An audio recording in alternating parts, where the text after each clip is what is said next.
Chudá zima se už krčí v koutě, zalezla jak malé kotě.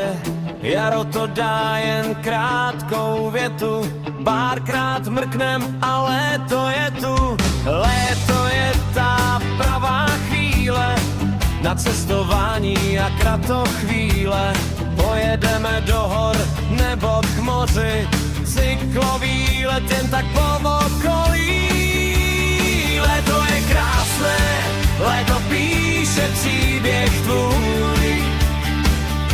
Léto je plné prvních lásek, zklamání i začátků. Léto je plné dobrodružství na řece i na písku. Létě to všem sluší, při sportu či na hradě bez stínu. Léto je krásné, léto je prostě skvělé, pokud nejsi spálený po celém těle. Někdo jede na Malorku, někdo na trek i v tom horku. Do jeskyní v chládku být, léto o vzpomínkách by mělo být. Kraťasy a triko v létě stačí, snědá těla plná pláží, či být jen tak na rybníčku, chytat rybky na utíčku. Léto je krásné, léto píše příběh tvůj.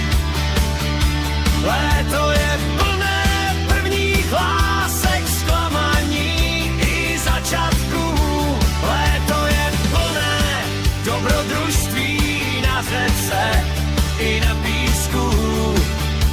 V létě to všem sluší, při sportu či na hradě bez stínu. Léto je krásné, léto je prostě skvělé, pokud nejsi spálený po celém těle. Na plážích se mladí schází, očkama po sobě hází, pak v rytmu hudby vlní těla, aby ta letní láska nezmysela. Někdo rád cizí města fotí, někdo zas rád pluje lodí. Já raději u rybníčku peču busta na ohníčku.